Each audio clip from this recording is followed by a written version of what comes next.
अभी सुन रहे हैं प्रभात खबर का संपादकीय प्रभात। दिन है मंगलवार, तारीख है 24 जनवरी 2023 को। आइए विषय देखते हैं सेमीकंडक्टर क्षेत्र में भारत के बढ़ते योगदान।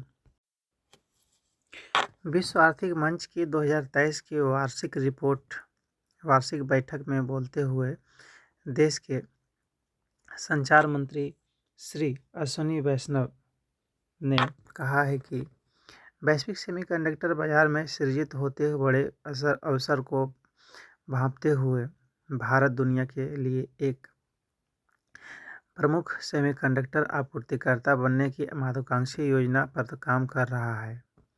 सेमीकंडक्टर इलेक्ट्रॉनिक कारों से लेकर बैलिस्टिक मिसाइलों और नई कृत्रिम बुद्धिमत्ता तकनीकों तक हर चीज़ के महत्वपूर्ण घटक बन चुके हैं। विशेषज्ञों के अनुसार सेमीकंडक्टर उद्योग के अगले 6 से 7 वर्षों में $1 ट्रिलियन अमेरिकी डॉलर तक पहुंचने की संभावना है, जिसमें विकास दर में बड़े पैमाने पर तेजी आएगी। अनुकूल परिदृश्य को भांपते हुए भारत सरकार ने पिछले कुछ महीनों में सेमीकंडक्टर उत्पादन को प्रोत्साहित करने के लिए दीर्घावधि कार्यक्रम तैयार कर 76,000 करोड़ रुपए के निवेश की घोषणा की है। सेमीकंडक्टर पर नीदरलैंड, जापान, संयुक्त राज्य अमेरिका, दक्षिण कोरिया, ताइवान इत्यादि देशों का प्रभुत्व है। हाल में जर्मनी भी आईसीटी के उत्पादन के तौर पर तेजी से उभर रहा है। देश तकनीकी विकास के कारण सेमीकंडक्टर अपरिहार्य बनता जा रहा है। वर्तमान में चिप की वैश्विक स्तर पर काफ़ी कमी हो गई है, क्योंकि मांग आपूर्ति से कई गुना ज़्यादा बढ़ गई है।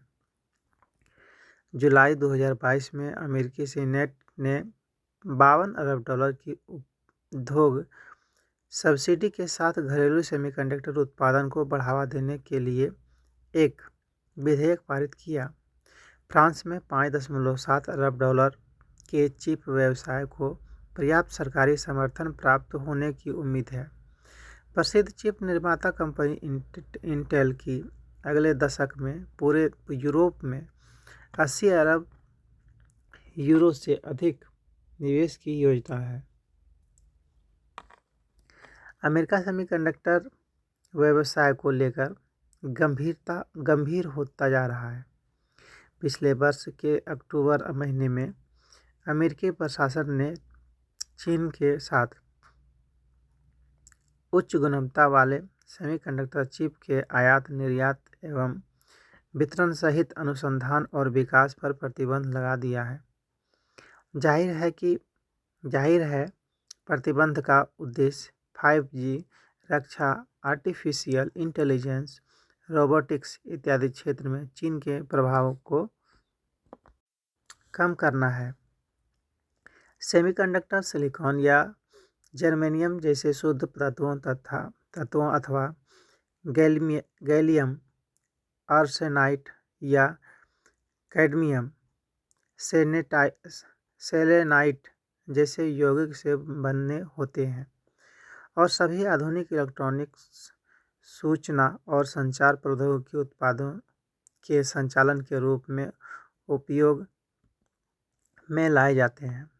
ये चिप्स वर्तमान में टीवी, फ्रिज, ईसीजी मशीन जैसे सामान्य घरेलू उपकरणों से लेकर उड्डयन एवं वैमानिकी के अतिरिक्त राष्ट्रीय सुरक्षा तक में उपयोग किए जाते हैं। सेमीकंडक्टर चिप्स आधुनिक सूचना प्रौद्योगिकी युग के संवाहक हैं और एरोस्पेस, ऑटोमोबाइल, संचार, स्वच्छ ऊर्जा, सूचना प्रौद्योगिकी एवं चिकित्सा उपकरणों सहित अर्थव्यवस्था के लगभग सभी क्षेत्रों के लिए आवश्यक बन चुके हैं। देश में सेमीकंडक्टर निर्माण को बढ़ावा देने के लिए इंडिया सेमीकंडक्टर मिशन की स्थापना की गई है। इसका उद्देश्य इलेक्ट्रॉनिक विनिर्माण और डिजाइन के क्षेत्र में भारत को एक वैश्विक केंद्र के रूप में स्थापित करना है। भारत में सेमीकंडक्टर का वर्तमान बाजार 24 अरब डॉलर का है, जो विशेषज्ञों के अनुसार 2026 तक 80 अरब डॉलर के पार पहुंच जाएगा। वर्तमान में सेमीकंडक्टर की आवश्यकता आपूर्ति 100% आयात से हो रही है। सेमीकंडक्टर्स और डिस्प्ले मैन्युफैक्चरिंग इकोसिस्टम के विकास का समर्थन के लिए 10 अरब डॉलर के आवंटन के अलावा इलेक्ट्रॉनिकी और सूचना प्रौद्योगिकी मंत्रालय ने वर्ष 2021 में डिजाइन लिंक्ड इंसेंटिव योजना की शुरुआत की है, जिसके अंतर्गत सेमीकंडक्टर डिजाइन में शामिल देश की न्यूनतम 20 घरेलू कंपनियों का पोषण कर अगले 5 वर्षों में 1500 करोड़ रुपए से अधिक का कारोबार हासिल करने की सुविधा प्रदान की जाएगी। पिछले साल सूचना प्रौद्योगिकी मंत्रालय ने सेमीकंडक्टर निर्माण योजना की शर्तों को संबोधित कर सभी आवेदकों को निवेश या चिप के आकार पर ध्यान दिए बिना 50% प्रोत्साहन पैकेज की है। केंद्र सरकार भारत में बने सेमीकंडक्टर चिप की बिक्री के लिए अन्य देशों की सरकारों से बातचीत की योजना बना रही है। ये चर्चा वैसे देशों के साथ होगी जिनके पास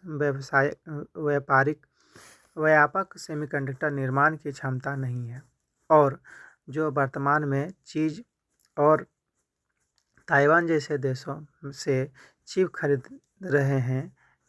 विचार यह है कि उन देशों के उद्योग या तो भारत निर्मित सेमीकंडक्टर खरीदें या वरीयता दें। इलेक्ट्रॉनिक और सूचना प्रौद्योगिकी मंत्रालय ने 76,000 करोड़ रुपए के सेमीकंडक्टर निर्माण प्रोत्साहन योजना के तहत प्रोत्साहन के लिए आवेदन करने वाली संस्थाओं से भी पूछा गया है कि उनके उत्पादों की मांग कहां से आ सकती है। सेमीकंडक्टर क्षेत्र में कई चुनौतियां भी हैं। सेमीकंडक्टर और डिस्प्ले निर्माण एक बहुत ही जटिल और गूढ़ प्रौद्योगिकी क्षेत्र है। इसमें अत्यधिक पूंजी निवेश, उच्च जोखिम निवेश, वापसी की लंबी अवधि और प्रौद्योगिकी में तेज बदलाव शामिल है। देश में चिप निर्माण के लिए आवश्यक चिप डिजाइन में प्रमुख मानव संसाधन उपलब्ध है, लेकिन चिप निर्माण के लिए आवश्यक अभियंत्रण और अनुभव की भी कमी है। DRDO और इसरो के पास अपने सेमीकंडक्टर निर्माण संयंत्र हैं, लेकिन वे मुख्य रूप से संस्था की आंतरिक आवश्यकताओं के लिए है और दुनिया के नवीनतम सेमीकंडक्टर निर्माण संयंत्रों की तुलना में निम्न मानक वाले हैं। चिप निर्माण इकाइयों को कई अन्य संस्थानों जैसे लाखों मीटर स्वच्छ पानी, अत्यंत स्थिर बिजली आपूर्ति, बड़ा भूभाग और अत्यधिक कुशल कार्यबल की आवश्यकता नियमित तौर पर होती है। बहरहाल, भारत को बदलते वैश्विक परिदृश्य में सेमीकंडक्टर से संबंधित 3 चीज़ों पर विशेष ध्यान देना होगा। पहला, सेमीकंडक्टर निर्माण के लिए आवश्यक आधारभूत संरचना तैयार कर मानव संसाधन को दक्ष बनाना।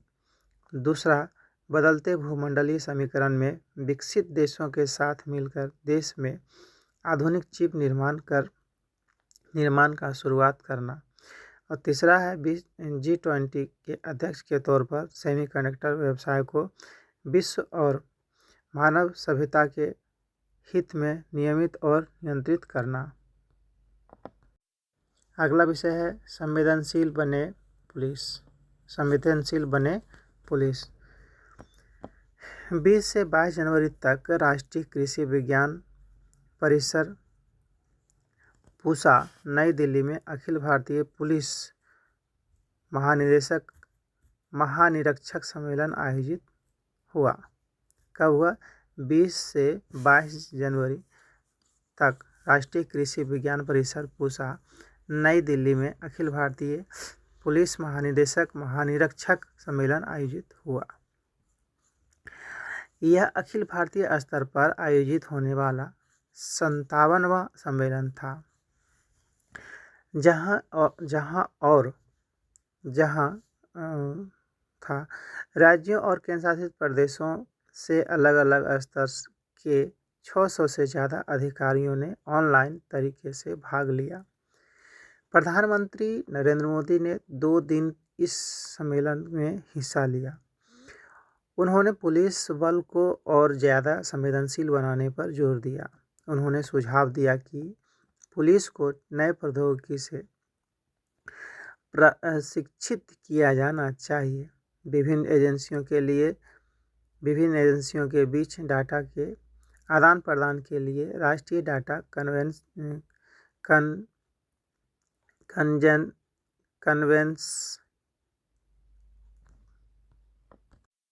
कन्वर्जेंस फ्रेमवर्क बनाने की सलाह दी। उन्होंने कहा कि पैदल गश्ती जैसे परंपरागत पुलिसिंग के तरीके को और भी ज़्यादा चुस्त और दुरुस्त करने के साथ साथ बायोमेट्रिक्स आदि जैसे आधुनिक तकनीक उपयोग का अधिक से अधिक लाभ उठाना चाहिए। प्रधानमंत्री मोदी ने जेल प्रबंधन में सुधार के लिए जेल सुधार की जरूरत पर जोर दिया। उन्होंने कहा कि जो पुराने कानून चलन में नहीं है उन्हें निरस्त कर देना चाहिए। सभी राज्यों में पुलिस संगठनों का मानक बनाने का सुझाव दिया। प्रधानमंत्री मोदी वर्ष 2014 से ही पूरे देश में वार्षिक डीजीपी सम्मेलनों के आयोजन किए जाने को प्रोत्साहित करते रहे हैं। भारत में पुलिस सुधार की जरूरत दशकों से महसूस की जाती रही है। पुलिस सुधारों के लिए पिछले कई वर्षों में विभिन्न समितियों आयोगों का गठन हुआ। राष्ट्रीय पुलिस आयोग पुलिस के पुनर्गठन पर पद्मनाभैया समिति और आपराधिक न्याय प्रणाली में सुधारों पर मलिपथ समिति के सुझाव इनमें से उल्लेखनीय है। 1998 में देश के सर्वोच्च न्यायालय के निर्देश पर जूलियो रिबेरो की अध्यक्षता में एक अन्य समिति गठित हुई थी, जिसका काम केंद्र सरकार, राज्य सरकारों, संघ राज्य क्षेत्र प्रशासन द्वारा की गई कार्यवाही की समीक्षा करने और आयोग की लंबित सिफारिशों को लागू करने के तरीके सुझाना था। भारत में जितनी स्मार्ट पुलिस चाहिए उतनी अभी तक हो नहीं पाई है। कुशलता से काम करने के लिए पुलिस के पास संसाधनों की कमी है। इसे जल्द दूर करने की दिशा में काम करना चाहिए। मौजूदा समय के हिसाब से पुलिस को प्रशिक्षित किए जाने और जनता के प्रति संवेदनशील बनाने की जरूरत है, ताकि हर चुनौती का सफलतापूर्वक सामना किया जा सके। अब अगला विषय है सामाजिक बदलाव के प्रति कर्पूरी ठाकुर। सामाजिक बदलाव के प्रतीक थे जननायक कर्पूरी ठाकुर। हाशिए के लोगों को सम्मान और इज्जत के साथ जीने का उन्होंने सपना देखा था। जीवन भर वह इसी काम में लगे रहे। सादगी के साथ अपने धुन में लगे रहने वाले कर्पूरी ठाकुर आज़ादी और रोटी, सामाजिक न्याय और व्यक्ति के जीवन की गरिमा स्थापित करने की दिशा में अपने वैश्विक धाराओं को तेज करते रहे।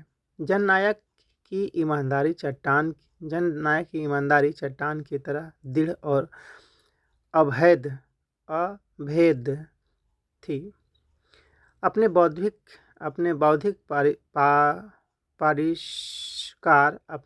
परिष्कार, नैतिक विकास और आत्मिक उत्थान के लिए श्रेष्ठ साहित्य का स्वाध्याय वे निरंतर करते थे। सामाजिक, आर्थिक और राजनीतिक परिवर्तन के लिए उन्होंने बड़े बड़े आंदोलन की अगुवाई की। आज़ादी और रोटी मानव समाज की हर युग में अति महत्वपूर्ण और परिवर्तनकारी समस्याएं रही है। जननायक कर्पूरी ठाकुर भारत के स्वतंत्रता संग्राम के सच्चे सिपाही थे। व्यक्ति का जीवन मूल्यवान है। जिंदा रहने के लिए उसे भोजन चाहिए। उनका जीवन संघर्षों, अभावों और अवरोधों से भरा हुआ था। उनका कहना था कि आज़ादी के जीवित और स्वस्थ रहने के लिए भोजन की व्यवस्था कितनी अहम है, यह कोई भूखा व्यक्ति ही बात कर सकता है। आज़ादी के साथ उन्होंने रोटी को जोड़ा।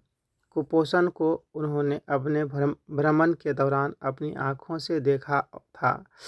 अच्छा भोजन मिलने पर ही व्यक्ति शारीरिक रूप से बलवान बन सकता है। देश की रक्षा के लिए निरोग और शक्तिशाली व्यक्ति की मांग होती आई है। वह एक देशभक्त के रूप में जाने जाते हैं। देश की सीमाएं सुरक्षित हैं, इसके लिए वह व्यग्र रहा करते थे। उन्होंने एक मजबूत राष्ट्र के लिए मजबूत सेना की आवश्यकता पर जोर दिया। वह सामाजिक न्याय के प्रबल पक्षधर थे। यह सिद्धांत मुख्यतः समाज के वंचित वर्गों की दशा सुधारने की मांग करता था। सामाजिक जीवन के 3 मुख्य क्षेत्रों सामाजिक, आर्थिक और राजनीतिक न्याय के विश्लेषण से यह ज्ञात होता है कि तीनों एक दूसरे के पूरक हैं। ये तीनों एक दूसरे के बिना अधूरे हैं। सामाजिक न्याय की विस्तृत व्याख्या करने पर तीनों तरह के न्याय का बोध हो जाता है। सामाजिक जीवन में सभी व्यक्तियों की गरिमा स्वीकार की जाए। विस्तृत अर्थ में सामाजिक न्याय का मूल मंत्र यह है कि सामाजिक जीवन से जो लाभ प्राप्त होता है वह गिने चुने हाथों में न सिमट कर रह जाए, बल्कि विशेष रूप से असहाय, निर्धन और निर्बल वर्गों को उसमें समुचित हिस्सा मिले ताकि वे गरिमापूर्ण जीवन व्यतीत कर सके। वह महान समाजवादी चिंतक डॉक्टर लोहिया के इन विचारों के समर्थक थे। कार्ल मार्क्स ने वैज्ञानिक समाजवाद के सिद्धांत का प्रतिपादन किया, परंतु उन सिद्धांतों को लागू करने का काम लेनिन ने किया। उसी तरह कर्पूरी जी ने डॉक्टर लोहिया के विचारों को धरातल पर उतारने का महत्वपूर्ण काम किया। वह मनुवादी वर्ण व्यवस्था और उससे उपजी जाति प्रथा के प्रबल विरोधी थे। वह दलितों के साथ उत्थान के लिए कितने बेचैन थे, इनका पता उनकी इस उद्घोषणा से चलता है कि अपनी रक्षा के लिए दलितों के हाथों में हथियार का लाइसेंस दिया जाए। डॉक्टर मनोहर लोहिया की मृत्यु के बाद जननायक समाजवादी आंदोलन के एक बड़े नेता के रूप में उभरे और देश की राजनीति में अपनी भूमिका निभाई। 1967 का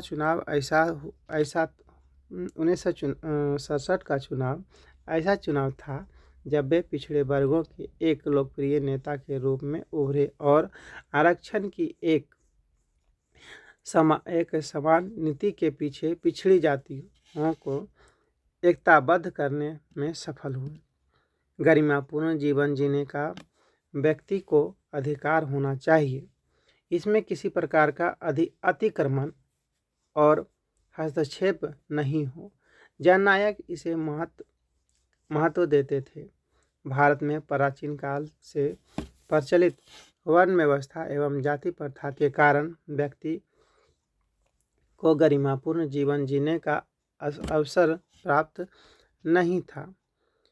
स्वतंत्र भारत में राजनीतिक स्वतंत्रता सभी को प्राप्त है।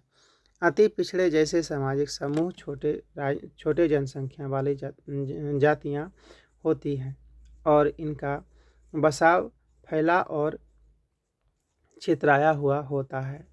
इस बसावट के कारण अत्यंत पिछड़ी जातियों का वोट प्रभावी नहीं होता है, लेकिन निर्वाचन आयोग की वर्तमान व्यवस्था में अत्यंत पिछड़े सामाजिक समूह का महत्व बढ़ गया।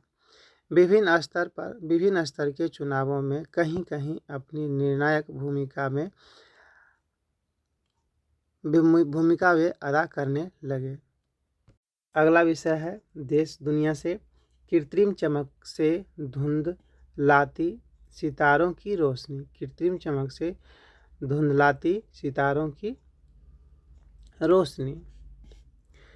वैज्ञानिकों ने सितारों का अध्ययन करने वाले 50,000 से ज़्यादा गैर पेशेवरों से मिले। आंकड़ों का अध्ययन करने के बाद बताया गया कि धरती पर रात हर साल ज़्यादा चमकदार होती जा रही है। इस विशाल डेटा के विश्लेषण से पता चला है कि कृत्रिम रोशनी के कारण रात में चमक बढ़ती जा रही है। पहले ऐसा ही अध्ययन उपग्रहों से मिले डेटा के आधार पर किया गया था, लेकिन ताज़ा अध्ययन के बाद वैज्ञानिकों का कहना है कि रात के ज़्यादा चमकदार होने की दर पहले से के अनुमान से कहीं ज़्यादा तेज है। ताज़ा शोध के नतीजों में 2011 से 2022 के आंकड़ों का विश्लेषण शामिल है। यह शोध प्रतिष्ठित पत्रिका साइंस में प्रकाशित हुआ है। सेंटियागो डे कंपोस्टेला यूनिवर्सिटी के भौतिक विज्ञानी फाबियो फालिची ने कहा है कि सितारों को देखने की क्षमता हर साल दर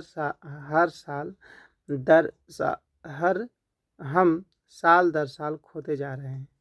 अगर आप अब भी सबसे कम चमकदार तारों को देख पा रहे हैं तो इसका अर्थ है कि आप बेहद अंधेरे स्थान पर हैं। लेकिन आप यदि सिर्फ चमकदार सितारों को देख पा रहे हैं तो आप किसी बहुत अधिक प्रकाश प्रदूषित स्थान पर हैं। शोध कहता है कि जैसे जैसे शहरों का विस्तार हो रहा है, चमकदार आकाश या कृत्रिम धुंधलका और ज़्यादा सघन होता जा रहा है।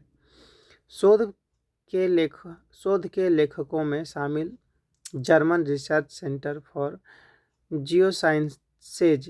जियोसाइंसेज के भौतिक विज्ञान क्रिस्टोफर कायवा कहते हैं कि 10% सालाना की वृद्धि के अनुमान से यह कहीं ज़्यादा है, इतनी कि आप जिंदगी में ही फ़र्क साफ तौर पर महसूस कर पाएंगे। कायव कहते हैं कि यह वास्तविक प्रदूषण है जो लोगों और वन्यजीव को प्रभावित कर रहा है। कुछ शहरों में इस संबंध में कदम उठाते हुए प्रकाश की सीमाएं भी तय की हैं। अगला विषय है राष्ट्रीय बालिका दिवस पर हर बालिका को मिले बेहतर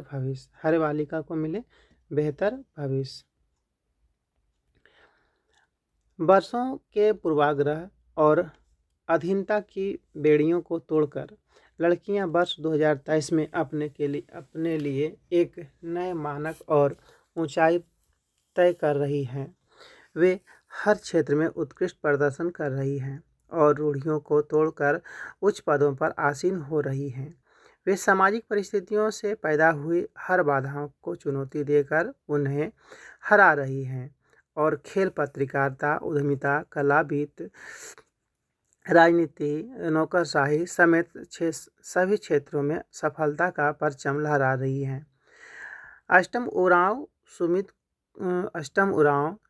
सुमति कुमारी, सलीमा टेटे और निक्की प्रधान जैसी लड़कियां इस बात की गवाह है कि चीज़ें धीरे धीरे ही सही पर निश्चित रूप से बदल रही हैं।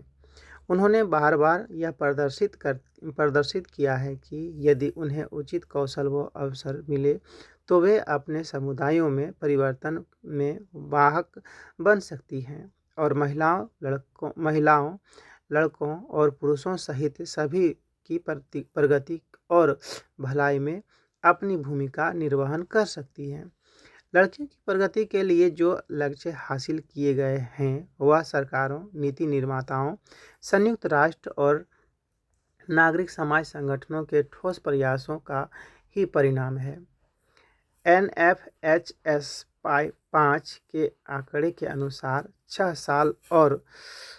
साल और उससे अधिक उम्र की स्कूल जाने वाली लड़कियों के अनुपात में बढ़ोतरी हुई है। 2015-16 में यह आंकड़ा 68.8% था, जो कि 2019 से 21 में बढ़कर 71.8% हो गया है। नए राष्ट्रीय उपलब्धि सर्वेक्षण 2021 के अनुसार ग्रेड 3 और 5 में लड़कों एवं लड़कियों के बीच सीखने के स्तर में किसी प्रकार का लैंगिक अंतर नहीं पाया गया है, लेकिन ग्रेड 8 और 10 में लड़कों की दक्षता बेहतर पाई गई है। शैक्षिक सहयोग की कमी और घर के कामों में लड़कियों की व्यस्तता उनकी शिक्षा पर भी बुरा असर डालती है। खासकर गरीब सामाजिक आर्थिक परिवेश से आने वाली लड़कियों इसके कारण अधिक प्रभावित होती है। प्रधानमंत्री की आर्थिक सलाहकार परिषद, एम्स, भारतीय सांख्यिकी संस्थान और हार्वर्ड विश्वविद्यालय द्वारा किए गए एक संयुक्त अध्ययन के अनुसार लड़कियों के खिलाफ लैंगिक भेदभाव का असर न केवल उनको मिलने वाले असमान अवसरों में झलकता है, बल्कि इसका नकारात्मक असर उनके स्वास्थ्य पर भी पड़ता है। राष्ट्रीय अपराध रिकॉर्ड ब्यूरो के आंकड़ों के अनुसार लड़कियां अभी भी सामाजिक आर्थिक परिवेश में आने वाली लड़कियां इसके कारण अधिक प्रभावित होती हैं। प्रधानमंत्री की आर्थिक सलाहकार परिषद, एम्स, भारतीय सांख्यिकी संस्थान और हार्वर्ड विश्वविद्यालय द्वारा किए गए एक संयुक्त अध्ययन के अनुसार लड़कियों के खिलाफ लैंगिक भेदभाव का असर न केवल उनको मिलने वाले असमान अवसरों में झलकता है, बल्कि इसका नकारात्मक असर उनके स्वास्थ्य पर भी पड़ता है। राष्ट्रीय अपराध रिकॉर्ड ब्यूरो के आंकड़ों के अनुसार लड़कियां अभी भी समाज के सबसे कमज़ोर वर्गों में से एक है, जिनके खिलाफ हिंसा और दुर्व्यवहार की सबसे अधिक घटनाएं होती हैं। 2020 में यौन अपराधों से बच्चों के संरक्षण अधिनियम के तहत 99% से अधिक मामले लड़कियों के खिलाफ होने वाले अपराधों में दर्ज किए गए हैं। दिव्यांग लड़कियों को सहायता और सरकार द्वारा प्रदत्त सेवाओं और सुविधाओं को प्राप्त करने में चुनौतियों का सामना करना पड़ता है। यह महत्वपूर्ण है कि लड़कियों के खिलाफ हिंसा, भेदभाव, रूढ़ियों तथा आर्थिक असमानताओं को जो लड़कियों के जीवन को गहरे तक प्रभावित करते हैं, उनको सामूहिक प्रयासों से समाप्त किया जाए। जेंडर उत्तरदायित्व पाठ्यक्रम को लागू करना भी आवश्यक है, जो जेंडर समावेशी समाज के निर्माण में सहायक होगा। हमें बदलाव की प्रक्रिया में लड़कियों एवं किशोरियों को आगे रखना होगा, और ऐसा हम तभी कर सकते हैं जब हम उनकी आवाज़ों को सुनकर तथा उनके अनुरोधों का समाधान करके निर्णय लेने की प्रक्रिया में उन्हें शामिल करें। परिवार के सदस्यों, शिक्षकों, प्रशिक्षकों, संस्थान संरक्षकों और समुदाय के नेताओं सभी को अपनी जिम्मेवारी का निर्वहन करना होगा। हमें बेटी बचाओ बेटी पढ़ाओ जैसी योजनाओं की पहुंच और उपयोग में सुधार के लिए भी कार्य किए जाने की आवश्यकता है, जो लिंग आधारित गर्भपात को रोकने तथा किशोरियों के कल्याण के लिए एक समावेशी योजना के रूप में शुरू की गई थी। लैंगिक कानूनों के बारे में जानकारियों से लैस एक उत्तरदायी, कुशल और जागरूक कानूनी प्रणाली को विकसित करना होगा, जो कि लड़कियों एवं महिलाओं की सुरक्षा, भलाई तथा उनके अधिकारों को सुनिश्चित करने के लिए कार्य करें। झारखंड सरकार ने बालिकाओं एवं लड़कियों के भी सशक्तिकरण के लिए हाल ही में सावित्रीबाई फुले किशोरी समृद्धि योजना की शुरुआत की है। इसका उद्देश्य 18 वर्ष की आयु प्राप्त करने के बाद बालिकाओं के लिए 40,000 रुपये की नगद सहायता प्रदान करना और लड़कियों की गुणवत्तापूर्ण शिक्षा को प्रोत्साहित करना है। यह हमारे लिए जिम्मेदारी लेने का समय है, ताकि यह सुनिश्चित किया जा सके कि सभी लड़कियों को एक बेहतर भविष्य और अवसर मिले। हमें यह सुनिश्चित करना चाहिए कि हमारी लड़कियां एक सुरक्षित और स्वस्थ वातावरण में पले बढ़ें और उनका समुचित तरीके से विकास हो।